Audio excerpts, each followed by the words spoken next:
Hello and welcome to MiWeek. Thanks for joining us. I'm Stephen Henderson of the Detroit Free Press, holding down the fort while Christy McDonald is under the weather. I'm joined, of course, by Nolan Finley, who is the editorial page editor of the Detroit News. Good to see you, Nolan. Good to be here. All right, so big week in the news. Not like it's different. Every week seems to be a big week. We are. It's a good time to be in the news, man. That's right. Yeah, you know, I think the passing of Mike Ilitch is the thing that caught my attention most this week, and the outpouring. Yesterday, the people who came out for this public viewing downtown, it was just packed. It was like there was a ball game.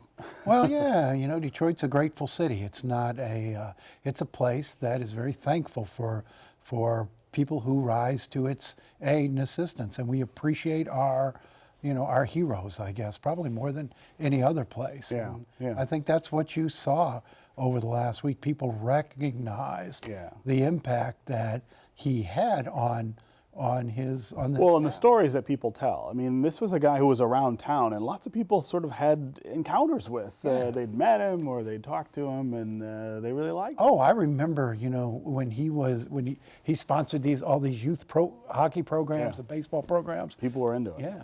Yeah.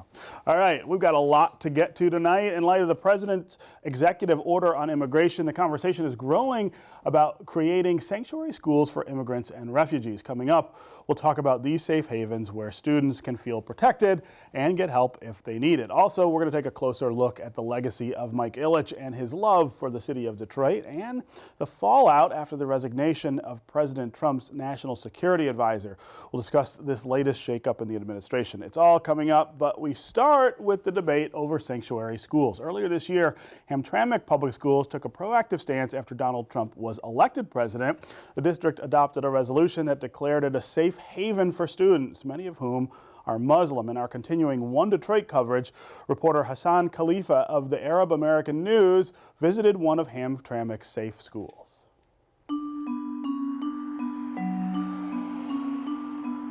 The historic Holbrook Elementary School, built in 1896, sits nestled in the South Side Hamtramck neighborhood.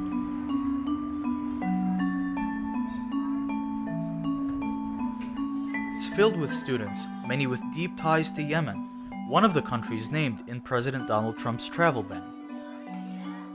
But even before Trump's executive orders targeting immigrants, the school board here had become wary of possible government inquiries into the status of residents and how it could affect the students.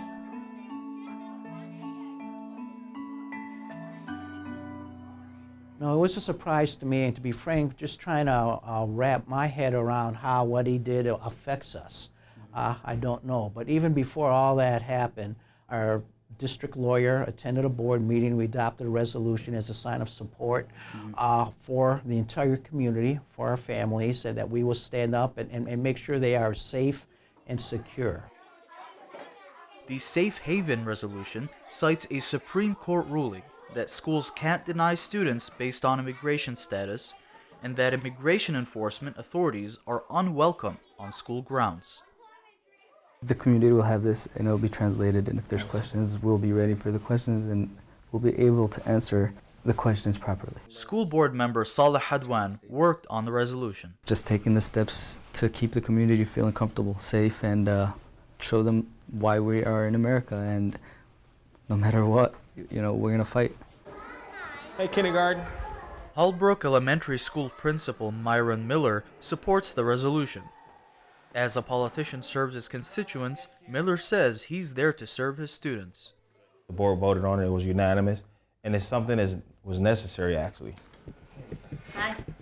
With the demographics that we have in our city, you have to think that way. You have to think on the lines of what could possibly happen. You can't wait for something to happen.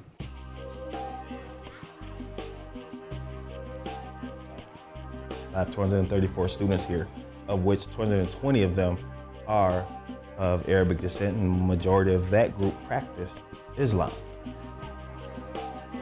The things that was presented in the media over the last 8 months to even 18 months from the candidate that is now our president, I mean, it's hurtful to many, especially in this building.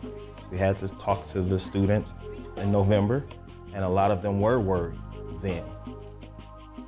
Many kids are separated from relatives who traveled to the Middle East and now could have trouble coming back. Muhammad Alawiya's parents are in Yemen. It might come to where all Muslims might get kicked out of America. You know, like my parents not coming back. That's what I'm scared of.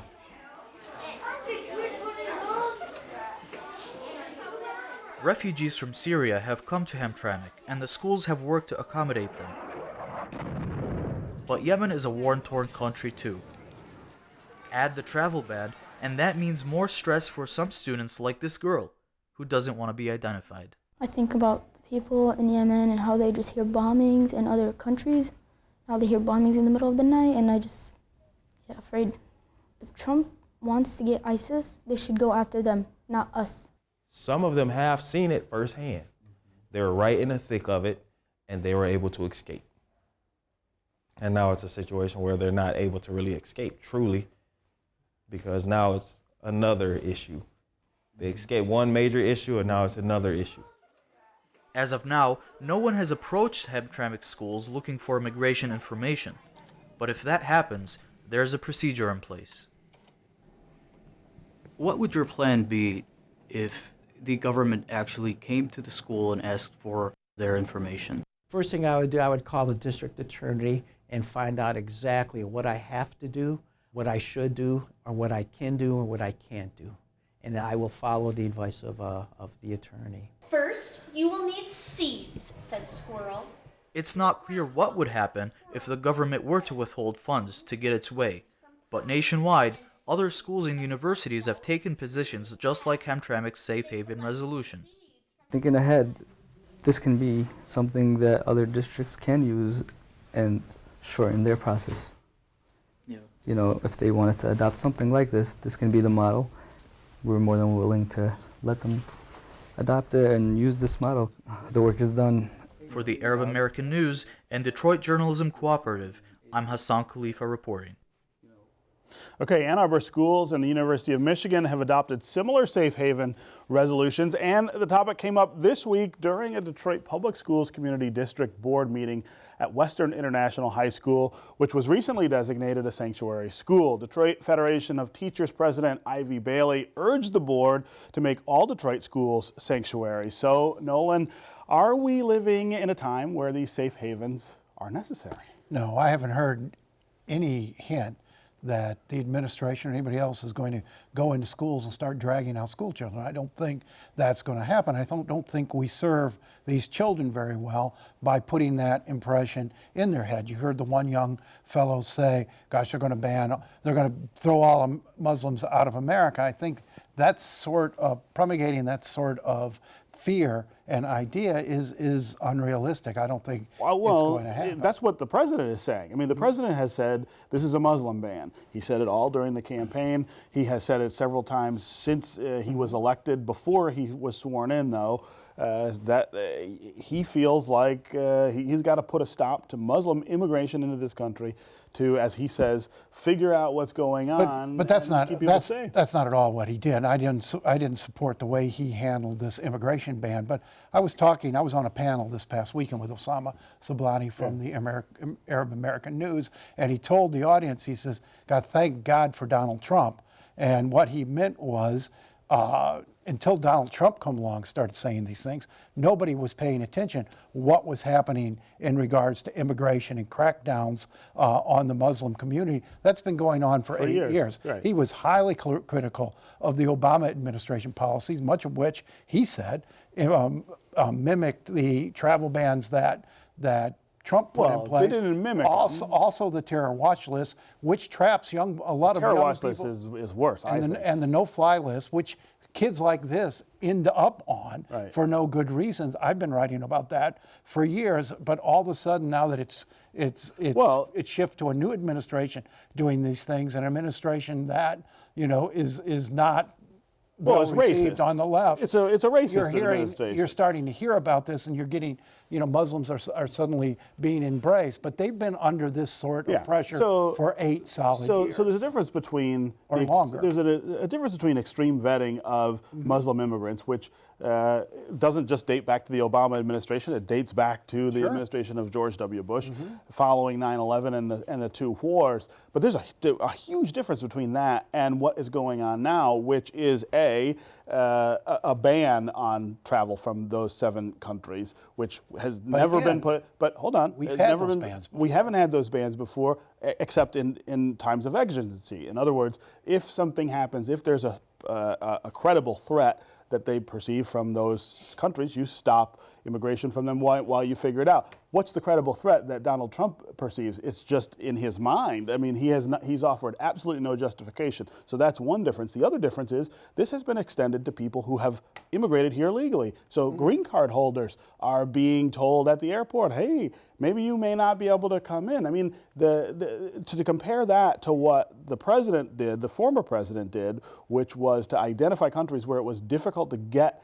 information about immigrants and they needed to take more time in order to do that. It's apples and anvils. But what the former president did is allow this terror watch list to grow to That's a different issue, right? It's the same issue. It's how we treat Muslims and immigrants. And he allowed that to grow to tens of thousands of people without due process. People got on that list without due process. And you didn't see, folks bringing Muslims onto the stage at the Grammy Award saying this was wrong. This has gone on for a long time and nobody seemed to care because it was a Democratic president doing it. That's not true. I mean, Democrats in the House talked incessantly about the terror watch list and trying to fix it. Well, I mean, they don't have the majority. What did the president do? Didn't have the majority. These were the president's They were policies. trying to pressure the president and the security community to you have Republicans trying to do the same thing to Trump. What I'm saying is that this is not some brand new day where we went from a country that was welcoming to Muslims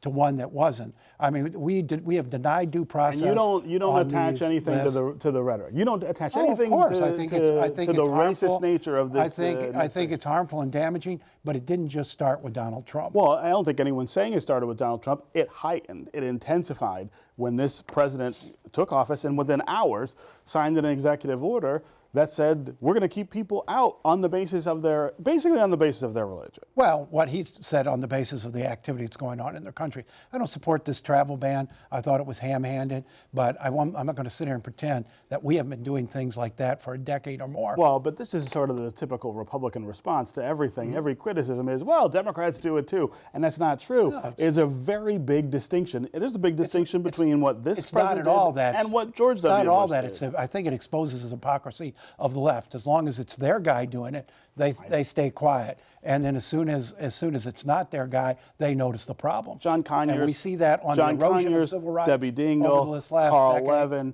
I mean, name a Democrat in Michigan who was quiet about the problems with the terror watch list. They all were. They were not. They stood up on the floor, sat down on the floor about it. Those watch lists, which I think are equally egregious because it denies due process. It does. And because anybody can end up with them and you can't get off.